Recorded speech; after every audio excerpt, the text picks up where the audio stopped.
Welcome to Kishorla YouTube channel. তো কিশোরলায় সবাইকে স্বাগত। তো আমরা ইতিমধ্যেই এর আগে কিন্তু জিকে ম্যারাথন 55টা কোশ্চেন করেছিলাম এমসিকিউ। আজকে আমরা সামনে যে গ্রুপ ডি রয়েছে, আমরা জানি যে গ্রুপ ডি রয়েছে, সেই গ্রুপ ডিকে কেন্দ্র করে টপ 45 জিকে করব। তো চলো আমরা দেরি না করে শুরু করে দিই। যারা নতুন আমাদের এই চ্যানেলে তারা অবশ্যই চ্যানেলটিকে সাবস্ক্রাইব করে রেখে দেবে। চলো আমরা শুরু করে দিই। তোমরা অবশ্যই কমেন্টে কিন্তু উত্তর দেওয়ার চেষ্টা করবে।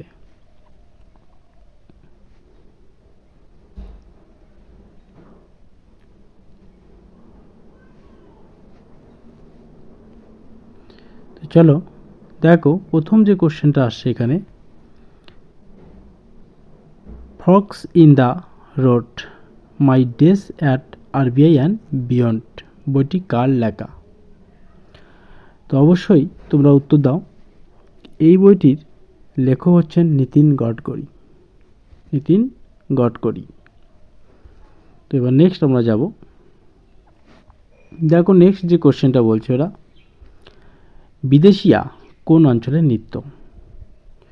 তো বিদেশিয়া শুধু বিদেশিয়া না, আমরা জানি ওরাও যে রয়েছে, ওরাও কিন্তু নৃত্য ওই একই অঞ্চলের। সেটা কোন অঞ্চলের নৃত্য? বিদেশিয়া এবং ওরাও দুটো নৃত্যই কিন্তু বিহারের নৃত্য। কোথাকার নৃত্য? দুটোই বিহারের, অর্থাৎ অপশন ডি হচ্ছে সঠিক অ্যান্সার। তো আমরা জানি অসমেরও একটা নৃত্য রয়েছে, সেটা কি নৃত্য? বিহু নৃত্য। বিহু নৃত্যটাও কিন্তু অসমে রয়েছে, আমরা জানি। Next question. তো নেক্সট দেখো, ভারতের প্রবেশদ্বার বলা হয় কোন শহরকে? 3 নম্বর যে কোশ্চেন, ভারতের প্রবেশদ্বার বলা হয় কোন শহরকে? তো অবশ্যই অ্যান্সার হচ্ছে মুম্বাইকে বলা হয় প্রবেশদ্বার। এছাড়া আমরা বেঙ্গালুরুকে কি বলা হয় জানি? স্পেস সিটি বলা হয়। বেঙ্গালুরুকে স্পেস সিটি বলা হয়, এটা আমরা সবাই জানি। এছাড়াও বেঙ্গালুরুকে আর কি বলা হয় একটু আমাকে কমেন্টে জানিয়ে দাও। Next question. নেক্সট হচ্ছে, ইবন বতুতা কার রাজত্বকালে ভারতে আসেন? তো অবশ্যই ইবন বতুতা মোহাম্মদ বিন তুগলকের রাজত্বকালে ভারতে আসেন। সবাই আমরা কিন্তু জানি যে মোহাম্মদ বিন তুগলক যে রয়েছেন তার রাজত্বকালে কিন্তু ভারতে আসে।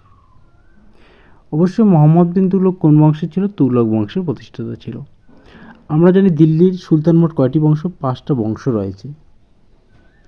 তো পরীক্ষায় কোশ্চেন আসে, সুলতান বংশের প্রথম কে ছিলেন সম্রাট? দিল্লির যে সুলতান বংশের প্রথম কে ছিলেন? আমরা জানি সুলতান বংশের কিন্তু প্রথম যে বংশটা ছিল দাস বংশ। তো তারপর বংশটা কী ছিল? খলজি বংশ, তারপর তুগলক, তারপর সৈয়দ, তারপর লোদি।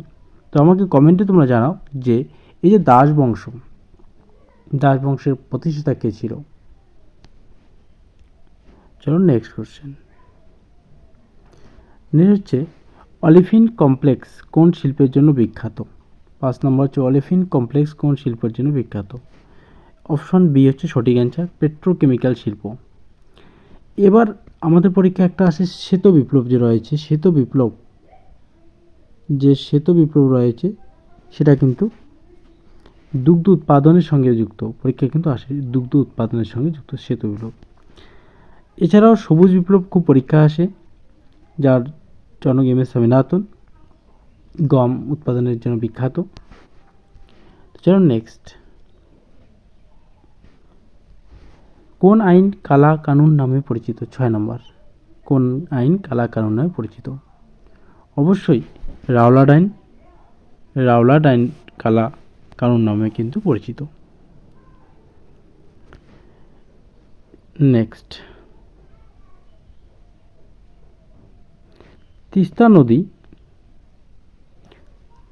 নদী কোন হিমবাহ থেকে উৎপত্তি হয়েছে? 7 নম্বর কোশ্চেন। তো তিস্তা নদী কোন হিমবাহ থেকে উৎপত্তি হয়েছে? জেমু হিমবাহ থেকে উৎপত্তি হয়েছে। খুব ইম্পর্টেন্ট। তো তিস্তার দুটো পাড় রয়েছে, একটা পূর্ব ইস্ট, আর হচ্ছে পশ্চিম রয়েছে। পূর্ব দিকটাকে কি বলা হয়? ডুয়ার্স বলা হয়, মনে রাখবে, খুব ইম্পর্টেন্ট। আর পশ্চিমকে কি বলা হয়? তরাই বলা হয়। তো নেক্সট চলো। নেক্সট, বাংলার বাংলায় প্রথম মুদ্রণখানা প্রিন্টিং প্রেস কোথায় স্থাপিত হয়েছিল? তো অ্যান্সার হবে হুগলি। অ্যান্সার কী হবে? D option, Hooghly. চলো নেক্সট রয়েছে, কে প্রথম ভারতে জাতীয় আয় ন্যাশনাল ইনকাম নির্ধারণ করেছিলেন? অবশ্যই উত্তর তোমরা দেওয়ার চেষ্টা করো। সেটা হবে প্রশান্ত হবে না, দাদাভাই নৌরোজি হচ্ছে জাতীয় আয় নির্ধারণ করেছিল, দাদাভাই নৌরোজি। তো এখান থেকে পরীক্ষাটা কোশ্চেন খুব আসে, সর্দার বল্লভভাই প্যাটেলকে কি বলা হয়? Grand old man of India বলা হয়। নেক্সট কোশ্চেন, আলিপুর চিড়িয়াখানা মোস্ট ইম্পর্টেন্ট হলো একটি ইনসিটু না এক্সিটু না উভয় প্রকার সংরক্ষণ? তো আলিপুর চিড়িয়াখানা হচ্ছে এক্সিটু সংরক্ষণের জন্য বিখ্যাত, এক্সিটু আলিপুর চিড়িয়াখানা। তো আর একটি উদাহরণ আমাকে কমেন্টে জানিয়ে দাও, এক্সিটু সংরক্ষণ রয়েছে এরকম।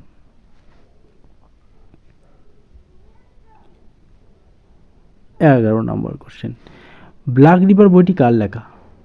ব্ল্যাক রিভার বইটি কার লেখা? 11 নম্বর কোশ্চেন, খুব ইম্পর্টেন্ট। তো অবশ্যই শেষ পর্যন্ত দেখো, অনেকগুলো কোশ্চেন রয়েছে, 45টা কোশ্চেনই গুরুত্বপূর্ণ গ্রুপ ডির জন্য। এছাড়াও আমার কিন্তু আগে জিকে 55টা ম্যারাথন ক্লাস আছে, দেখে নেবে যারা দেখোনি, সেগুলো ইম্পর্টেন্ট। তো ব্ল্যাক রিভার বইটি কার লেখা? 11 নম্বর, নীলাঞ্জনা এস রায়। এবং কেমন লাগছে অবশ্যই কমেন্টে জানিয়ে দেবে। প্রতিনিয়ত আমরা তোমাদের জন্য এরকম প্র্যাকটিসে নিয়ে আসবো, যে কোনো পরীক্ষা যখন আসবে সেই পরীক্ষাকে কেন্দ্র করে।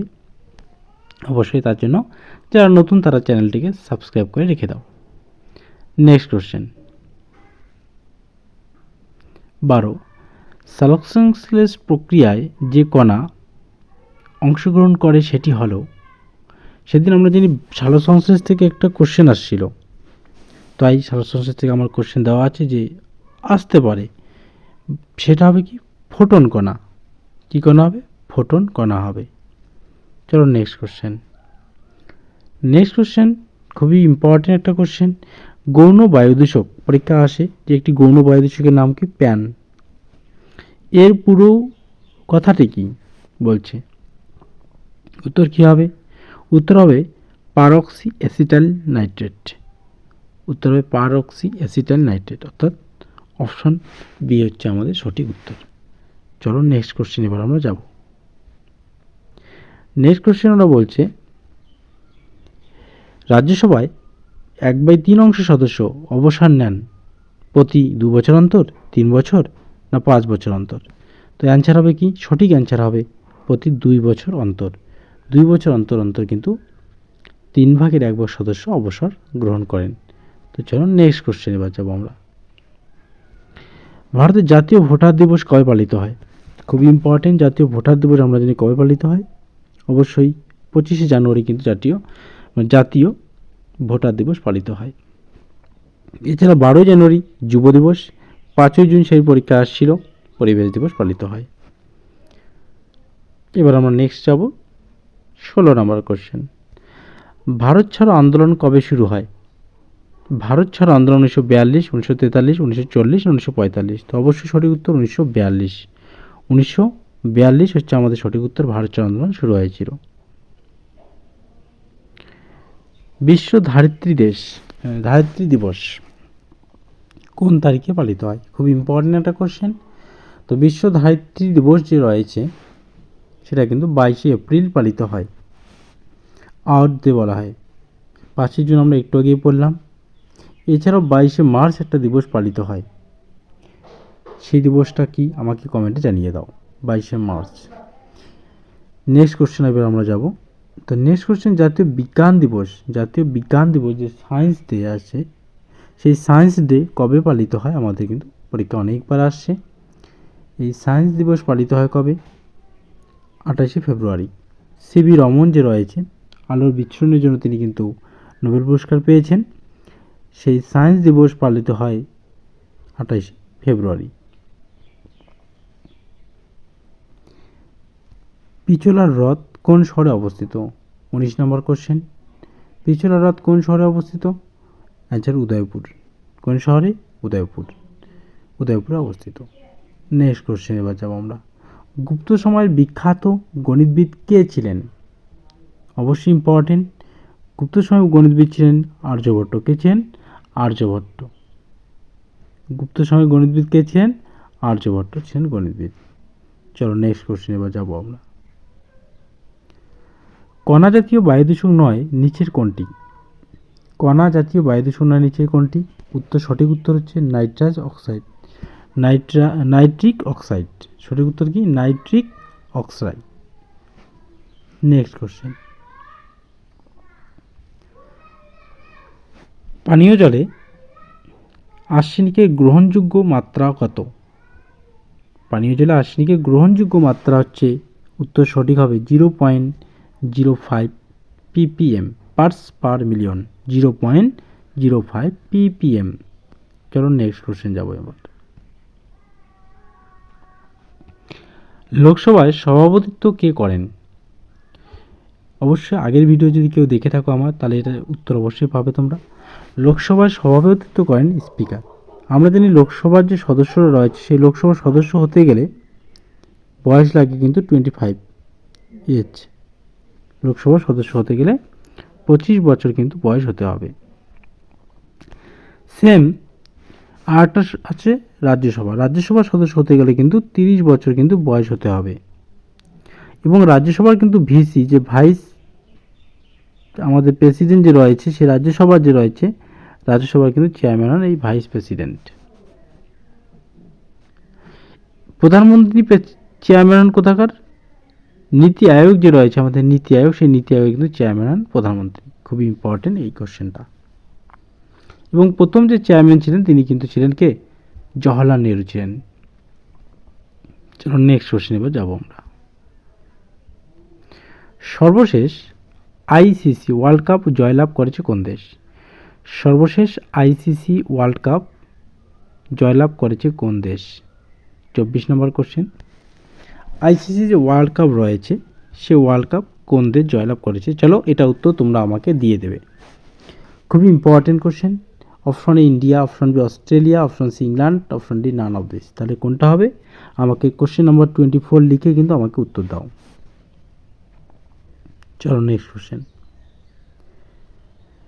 লেটেস্ট আইসিসি ওডিআই টিম র্যাঙ্কিংয়ে প্রথম স্থানে রয়েছে কোন দেশ? অবশ্যই ইম্পর্টেন্ট এবং একটা গর্বের বিষয়। সেই দেশটি হচ্ছে ভারত, আমাদের দেশ। আমাদের দেশ যে ভারত, সেই দেশ কিন্তু প্রথম স্থানে রয়েছে আইসিসি ওডিআই টিম র্যাঙ্কিংয়ে। Next question. তামাশা কোন অঞ্চলের নৃত্য? তো তামাশা, লাবণী, মোহিনী, দাহিকলা সবগুলোই কিন্তু মহারাষ্ট্রের নৃত্য। অপশনে মহারাষ্ট্রের নৃত্য। পশ্চিমবঙ্গের কী কী নৃত্য রয়েছে? ছৌ রয়েছে, গম্ভীরা রয়েছে, বাউল আছে, আরও বিভিন্ন রয়েছে। তো আমাদের কিন্তু মহারাষ্ট্র তামাশা নৃত্য মনে রাখতে হবে। এছাড়া কুচিপুড়ি যে রয়েছে, কুচিপুড়ি অন্ধ্রপ্রদেশের নৃত্য রয়েছে, কথাকলি কেরলের নৃত্য রয়েছে, মোহিনীঅট্টম কেরল রয়েছে, ভারতনাট্যম তামিলনাড়ু রয়েছে। তো নেক্সট চলে এবার আমরা দেখব ভারতের প্রথম জলবিদ্যুৎ উৎপাদন কেন্দ্র কোনটি? ভারতের প্রথম জলবিদ্যুৎ উৎপাদন কেন্দ্র হচ্ছে দার্জিলিংয়ের সিদ্রাপং। দার্জিলিংয়ের সিদ্রাপং হচ্ছে প্রথম জলবিদ্যুৎ উৎপাদন কেন্দ্র। চলো নেক্সট কোশ্চেন যাব আমরা এবার। কোন মৌর্য শাসক তার আদেশ লিপিগুলিতে প্রিয়দর্শী নামে ব্যবহার করতেন? প্রিয়দর্শী নামের ব্যবহার করতেন। আমরা জানি একদমই ইম্পর্টেন্ট কোশ্চেন পরীক্ষার জন্য। অশোক যে রয়েছেন, সে অশোক কিন্তু দেবানাং প্রিয়দর্শী নাম ব্যবহার করতেন। নেক্সট এবার আমাকে বলো, আমাদের যে মগধের বংশ রয়েছে, সে মগধে কিন্তু 4টি বংশ রয়েছে। কী কী 4টি পরীক্ষা আসে? হর্ষাঙ্ক রয়েছে, শিশুনাগ রয়েছে, নন্দ রয়েছে, মৌর্য রয়েছে। হর্ষাঙ্ক বংশের প্রতিষ্ঠাতাকে মনে রাখতে হবে, বিম্বিসার কিন্তু হর্ষাঙ্ক বংশের প্রতিষ্ঠাতা। নেক্সট চলো এবার। A brief history of times কার লেখা? অবশ্যই এ ব্রিফ হিস্টোরি টাইমস হচ্ছে, a brief history of time হচ্ছে কার লেখা? স্টিফেন হকিন্সের লেখা রয়েছে। স্টিফেন হকিন্সের লেখা রয়েছে। চলো এবার একটা যে আমরা এখান থেকে জেনে নেব যে মাই ট্রুথ যে রয়েছে আত্মজীবনী কার? ইন্দিরা গান্ধীর রয়েছে মাই ট্রুথ আত্মজীবনীটি। এছাড়াও বিশ্বনাথ আনন্দ কোন খেলার সঙ্গে যুক্ত? অপশন বি যেটা রয়েছে বিশ্বনাথ আনন্দ দাবা খেলার সঙ্গে যুক্ত, আমরা জানি। নেক্সট কোশ্চেন চলো। মোহিনীআট্টম, একটু আগে বললাম মোহিনীআট্টম কোন অঞ্চলের নৃত্য? অবশ্যই মোহিনীআট্টম কেরলের নৃত্য। এই যে কর্ণাটকের একটা নৃত্য রয়েছে সেটা জেনে নিই একটু। ইয়াকশাগানা হচ্ছে কর্ণাটকের নৃত্য, খুব ইম্পর্টেন্ট ইয়াকশাগানা। চলো নেক্সট কোশ্চেন হচ্ছে আকবরনামা গ্রন্থের রচয়িতা কে ছিলেন?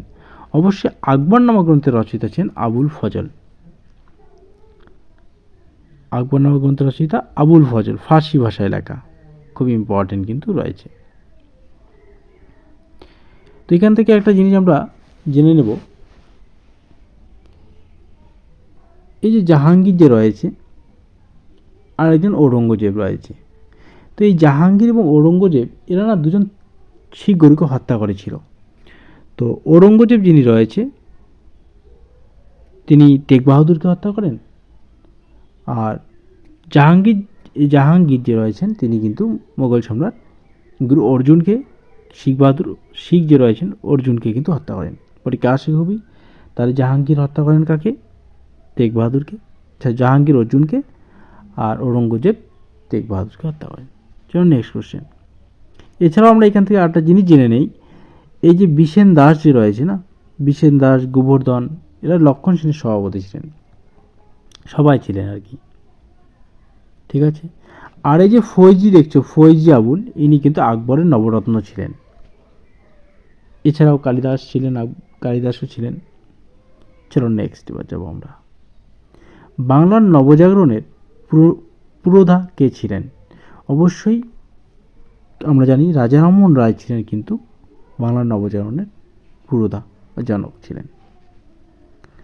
চলো নেক্সট কোশ্চেন যাবো এবার। লোহার পরিমাণ বেশি হলে মাটির রং কি হয়?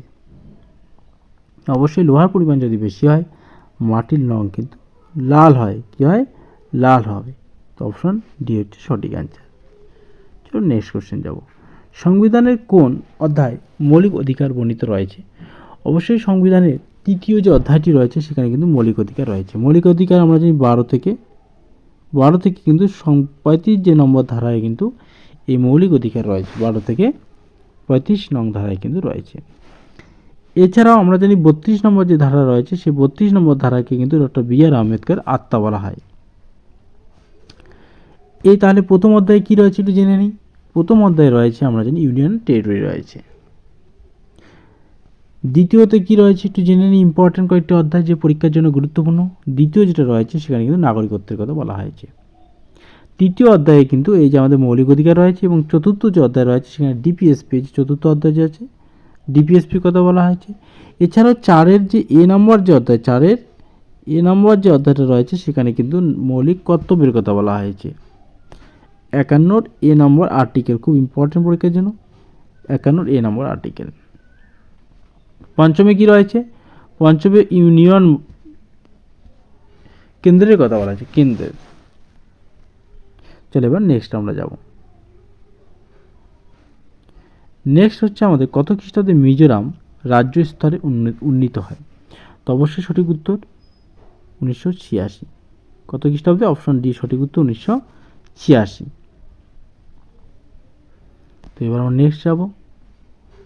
রাউরকেল্লা ও দুর্গাপুর লৌহ ইস্পাত কারখানা পরিকল্পিত ভারতের কোন পরিকল্পনায়, মানে কোন পঞ্চবার্ষিক পরিকল্পনা? অবশ্যই আমরা জানি দ্বিতীয় যে পঞ্চবার্ষিক পরিকল্পনা রয়েছে সেই দ্বিতীয় পঞ্চবার্ষিক পরিকল্পনার উপর ভিত্তি করে করা হয়েছে। এছাড়াও পরীক্ষা কোশ্চেনে প্রথম পঞ্চবার্ষিক পরিকল্পনা কোন মডেলের উপর ভিত্তি করে? হ্যারড ডোমার মডেলের উপর ভিত্তি করে। মনে রাখবে, হ্যারড ডোমার মডেলের উপর ভিত্তি করে 1951 সালে শুরু হয়। নেক্সট চলো, ওএনজিসি শব্দটি পুরো কথাটি কি? তো আমরা জানি oil and natural gas corporation. কি জানি আমরা? Oil and natural gas corporation limited. Option B হচ্ছে সঠিক answer, oil and natural gas corporation limited. চলো নেক্সট কোশ্চেন যাবো এবার। নিচের কোন গ্যাসটি পোড়া বারুদের গন্ধযুক্ত? তাহলে কী হবে উত্তর? অবশ্যই অপশন বি H2S হচ্ছে পোড়া বারুদের গন্ধযুক্ত। আমাকে তো নেক্সট হচ্ছে 39, কোল গ্যাসে হাইড্রোজেন ছাড়াও কোন গ্যাস থাকে? তো 39 নম্বর যে কোশ্চেন রয়েছে, কোল গ্যাসে হাইড্রোজেন ছাড়াও কোন গ্যাস থাকে? অবশ্যই অ্যাসিটিলিন গ্যাস থাকে। কোন গ্যাস? অ্যাসিটিলিন কিন্তু থাকে। মিথেনের কিন্তু মিথেনের সংকেত আসে। CH4। এছাড়াও মিথেন গ্যাস যে রয়েছে, এখান থেকে কোশ্চেন কিন্তু আমাদের এই সংকেতটা খুবই আসে, এবং মিথেন একটি গ্রিনহাউস গ্যাস। নেক্সট চলো, কোন ধরনের পদার্থ শরীরে ক্যান্সার সৃষ্টি করে? অবশ্যই মনে রাখবে, সঠিক উত্তর হচ্ছে তেজস্ক্রিয় পদার্থ। কী পদার্থ? তেজস্ক্রিয় পদার্থ। চলো নেক্সট, সমুদ্র জলে তাপের পার্থক্যকে কাজে লাগিয়ে বিদ্যুৎ উৎপাদন করাকে কি বলা হয়? অবশ্যই ওটেক বলা হয়। অপশন সি সঠিক অ্যান্সার, ওটেক বলা হয়। চৌম্বক ক্ষেত্রের এসআই একক কী হবে? অবশ্যই সঠিক উত্তর হবে টেসলা। খুব ইম্পর্টেন্ট, চৌম্বক ক্ষেত্রের এসআই একক হচ্ছে টেসলা বলা হয়। নেক্সট হল উদ্যান নগরী কোন শহরকে বলা হয়? সঠিক উত্তর হচ্ছে বেঙ্গালুরুকে কিন্তু উদ্যান নগরী বলা হয়। আর একটা কোশ্চেন আসে পরীক্ষায়,